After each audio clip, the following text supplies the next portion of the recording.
what's up, welcome to my channel. I am DJ. That guy. Hit that like button, subscribe button. So, season 6 of Black Mirror has premiered, and I have watched the first episode. Just want to give my review and thoughts of the episode. I'm probably going to do each episode a review, and in the end, I'll probably rank my favorite episodes from the beginning, from best to worst this season. But this episode 1 was called Joan is Awful. It's the one from the trailer that has Selma Hayek in it. Basically, if you haven't seen, I'm gonna have spoilers in this, by the way, so be prepared. I'm gonna basically talk about it, happened, and my thoughts. So basically, it starts off with the girl named Joan. You know, she works at this like tech company and everything. I guess HR, and she is firing somebody, and she doesn't really want to. It's coming from the board, whatever. And it's like the girl's like, I just bought an apartment and all this stuff. You can't do this to me. And Joan has a assistant who's gay or whatever, or whatever. But so that's how to start get an idea of Joan. She's firing this girl. Doesn't want to do it, but it's necessary. So she goes home, but she gets a text from this guy who is like, I guess a lover that she had, but she's actually a relationship out later on. So she goes meets this guy for dinner, and they talk about well, a little but before she goes out to dinner, that text at work. She went to see her psychiatrist. Talks about how she don't feel like the main character in her life and all that stuff, which kind of foreshadowing what's coming in the episode. And so the guy that texted her earlier, she meets for dinner, and they're like, "Oh, blah blah, we can't do this." Like they kiss, and he's like, "I'm in the room, whatever, whatever. You know where to find me, whatever." So she goes back home to her boyfriend, who's at home. Looks like a good guy and everything. And they start watching this show on Strawberry, which is basically Netflix. I mean, it even has the same little startup music, and it's like when it's awful. And it has Selma Hayek, which is like wearing her dress and her same little hair where she has like blonde streaks. So they start watching it, and it's basically replaying her whole day up to the point where she meets the guy at the restaurant from firing the girl and everything, and she starts freaking out because like what's about to happen. And so the boyfriend getting upset, and he's like, "I'm leaving." Like, no, I don't know what's going on. She's freaking out and everything.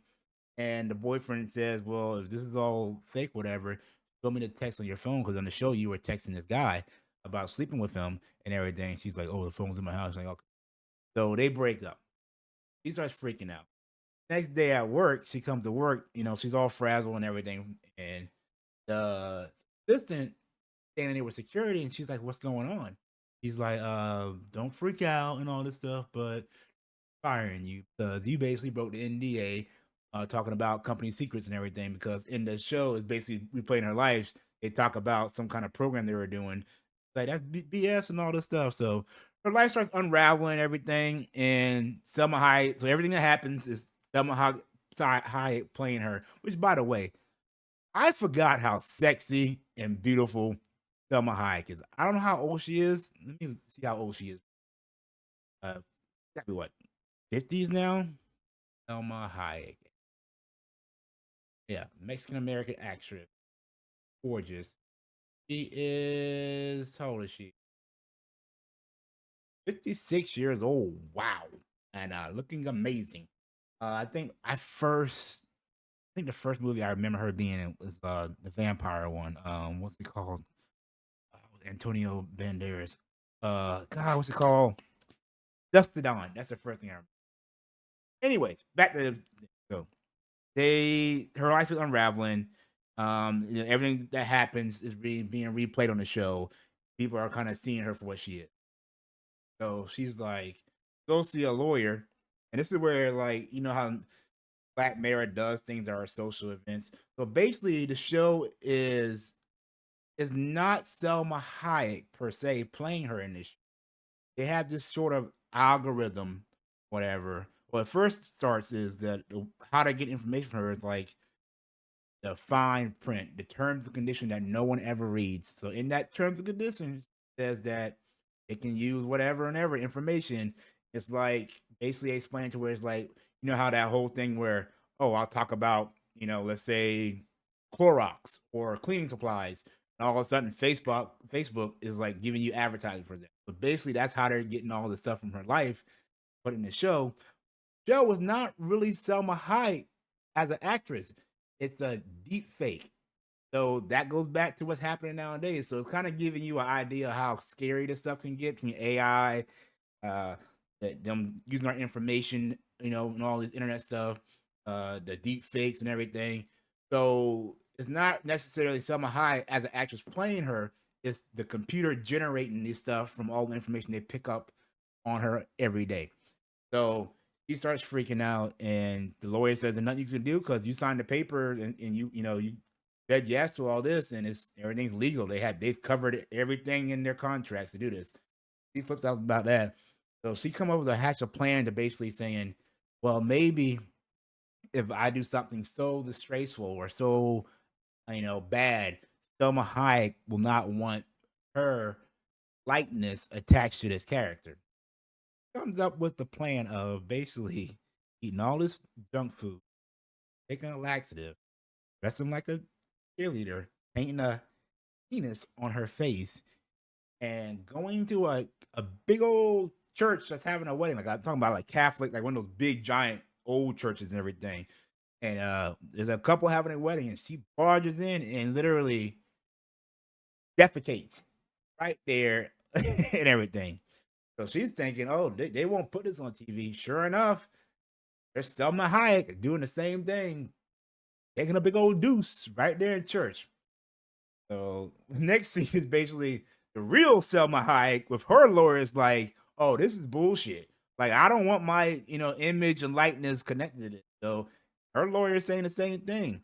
By you signing your likeness, they have covered all their dotted their I's, T's that there's nothing you can do. There's nothing you can do. They own the rights to you.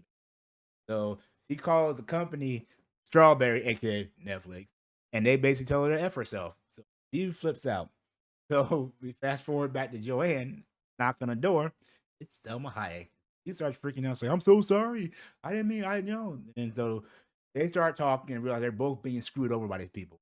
Apparently, Selma Hayek is only getting like 10% money, because George Clooney is getting like a bunch of movies, something else he's doing, and Joanne's not getting paid. So they're like, "Well, they're screwing us over. Let's figure out how to stop this, whatever." And so he tells Selma Hayek, "You can go up there because you're Selma Hayek to the company and walk right in the front door."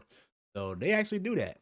And so Selma Hayek sneaks Joanne in, and they overhear. I think it was the girl from the beginning, the one that she fired, like a computer programmer, talking to the owner of the company, explaining them how they do this. So basically, they have this quantum computer that does all this stuff and can pick out all these things and generate the show almost instantly. That's how they're getting it.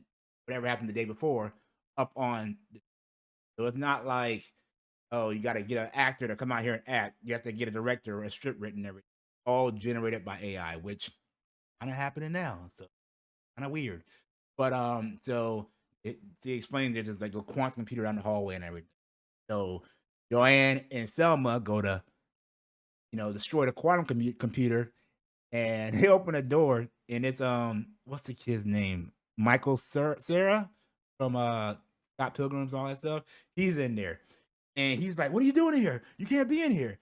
And the big twist of all this is where Michael Circa explains that um what they're that they are actually in level 1 of the show. So basically, she's actually not real, Joanne. That's the big twist. So she's a computer generated person from a real person in real life story who was named I think Annie or whatever. I can't remember her real name, Annie or whatever. And it's like a big old like, oh my god, I'm not real, like situation and everything. So basically, you have the real person who is in real life. The story is who is now Sloan is a computer generator of that real person, and Selma Hayek is not really her either because in real life, Annie Murray, the girl from Shit Street, is actually the real actress that's playing. It's a whole like Russian doll thing with levels and everything. And even Andy Serkis isn't real. Well, not Andy, Michael Serkis isn't real because he licensed his face to be the computer guy on level 1 or whatever. So and then Kate Blanchett is playing Selma Hayek in her like the next level. So it's a big old like twist and everything, and which I thought was pretty cool. I didn't see that coming. So you got so now Joanne, the level one real person, sitting there with the axe about to destroy the thing, and they're like, if you destroy this, you'll kill all these, people who think they're real and all these multiverse and everything. And she's like, well, it doesn't matter what I think because whatever's going to happen, the real person has done it already. So then she ends up breaking it, and then you see the real person comes through, and they go thing and all that stuff, and it's a whole breakdown of it was a good episode. I thought it was very good. They kick off to the season 6. Their first episode is always pretty well done. Um, for the most part, I really enjoyed the episode. I like the big twist in it and everything. The things that it touched on in real life, as far as the AI and this, they're using our information to learn all about us and everything. And they talked about pay gap. They talked about the future of film production, how AI is basically going to take over and everything.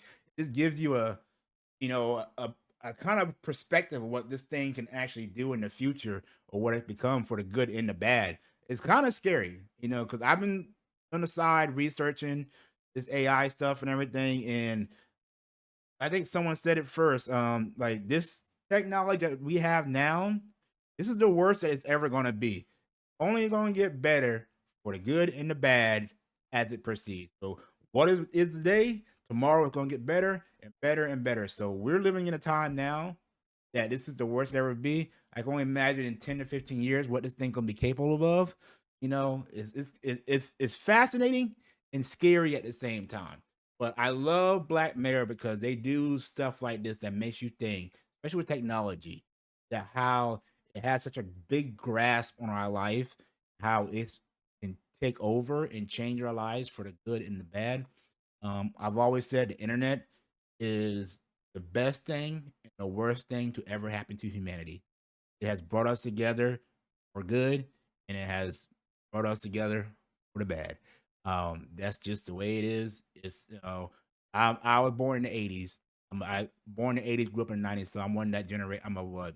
I don't know, a Zennial, whatever they call us, not Zennial, whatever. I'm that in between a Zennial, the in between Generation X and Millennial, where I was young and didn't have internet, and then grew up with the internet as it was being developed. So it's I had best of both worlds. I love the internet, I love technology, but I do miss how things were in the past, where you actually had to like call somebody and talk and actually research stuff, get your own information. Now it's so easy to grab information, whether it's good information or bad information, and it's just you got to like learn to sift through it and everything. But again, love this episode. Can't wait to see episode 2 happen. I think there's 6 episodes this season, but yeah. Let me know if you have watched it. If you have watched other seasons, let me know what you think down below. If you enjoyed this little review I did of it, let me know, and I'll keep doing it. Till next time, guys. I will see you when I see you. Peace.